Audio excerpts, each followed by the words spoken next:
Hey everybody, welcome back to Jeff Bowles Central. I have to do a mental health video. Have to is a strong word. I do mental health videos every month, and it's about time to do one, and it's kind of timely for me because my dad passed away a couple days ago. It was actually in the middle of the night, the other night, so 2 days ago, 1 day ago, I'm not really sure how to count that, but he's gone. My dad was 81 years old. He actually turned 81 in the hospital just the other day. And then he passed away about a day or two later.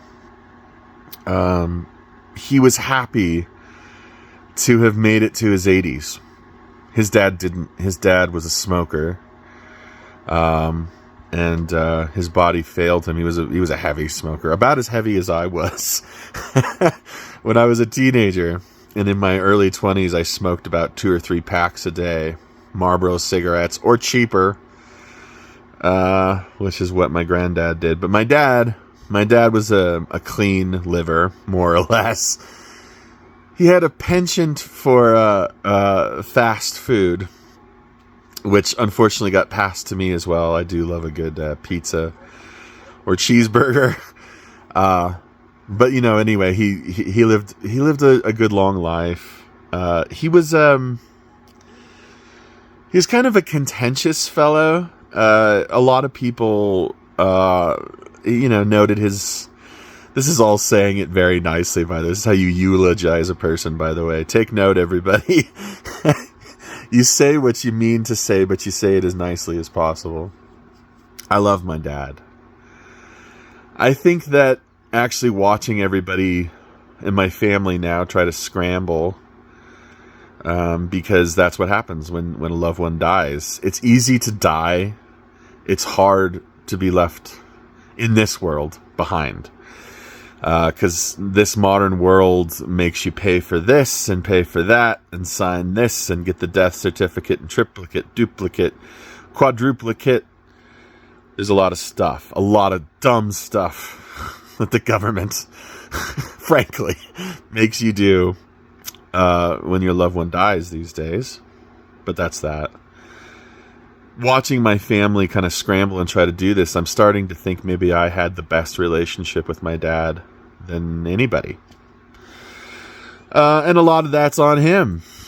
I can say that because he was kind of a contentious, cantankerous, funny guy. He could be funny. He could be charming. I got a cat on my shoulders now. See? Kitty cat.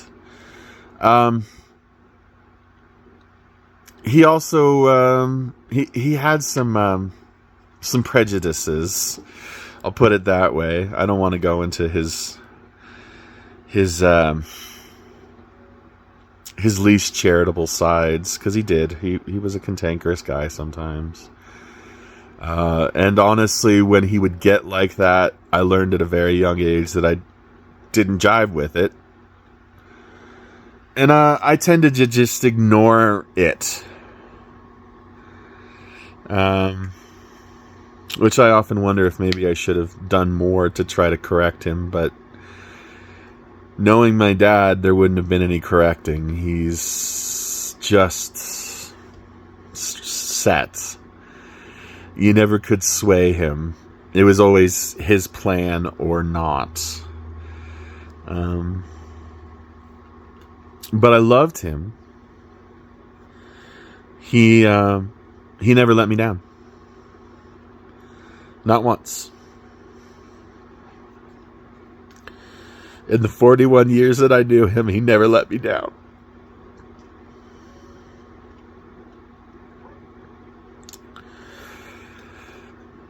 And I inherited some of his better qualities. Sorry. I'm also really stubborn. Not always in a good way, but I get stuff done when I mean to. Of course, if I don't want to get something done, it's sometimes difficult to make myself do it. I am a hard worker when when I'm behind it entirely. I also don't take crap from nobody, kind of thing. And I did inherit some of his worst qualities too. That's life, man. That's growing up. That's becoming your own adult. You find that they can take the boy or the girl out of the hometown, but it's a lot harder to take the hometown or the home, out of the boy or girl. And that's me. It's funny because I've seen, like, my wife, we recently lost, a few years ago, we lost her mom. And I saw her go through this whole thing, and I was like, this doesn't look fun. I don't want to do this, knowing it would be my time. And it's not, but I tell you what it is. It's like it's the memories today. And they're pretty much all good. Like I said, he never let me down. He was always there for me. Always. Even when he clearly didn't necessarily think he ought to be or didn't want to be, he did it. The measure of someone's love for you is not what they say. Love is a noun, but it's inert as a noun. Love is something you feel is good, but it's inert because love without action, love that is not a verb, is bankrupt. That is not love. Loving someone is one thing. That's the noun. But then choosing to love or performing acts of love, real love, to move mountains for someone, that's love. And for the most part, that's what my dad gave me. That's what I got to say about him. He was a good guy. He was a rascal. But he always did right by me, more or less. I'm going to miss his guidance.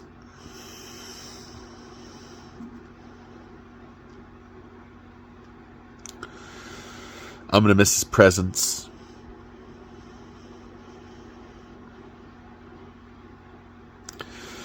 It's about 8:02 in the morning.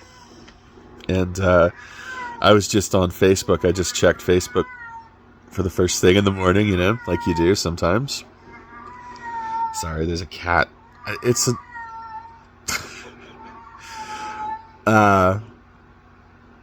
and I saw his little icon show up, and it said, "You missed your father's birthday." It's like, no, I tried calling him, but he was in his hospital room. He didn't answer. I don't think he was probably responsive. He might not have even been in that room by then. I don't know. But it's weird. It's weird having a world where he isn't. But the thing about grief is that it tends to prove to you who this person was. So,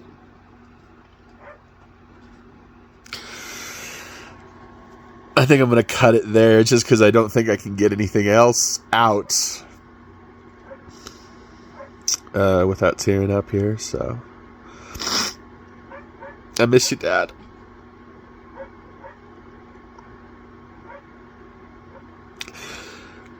Like and subscribe. Sorry, I honestly thought I could get through this straight. That was naive. Like and subscribe if you feel up to it. Normally this is a mental health spot. My mental health's doing okay. I just grieving, just missing my dad. My mental health's okay, but it's sad. Love you, everybody. Hug and kiss those would mean the most to you tonight. For me, peace.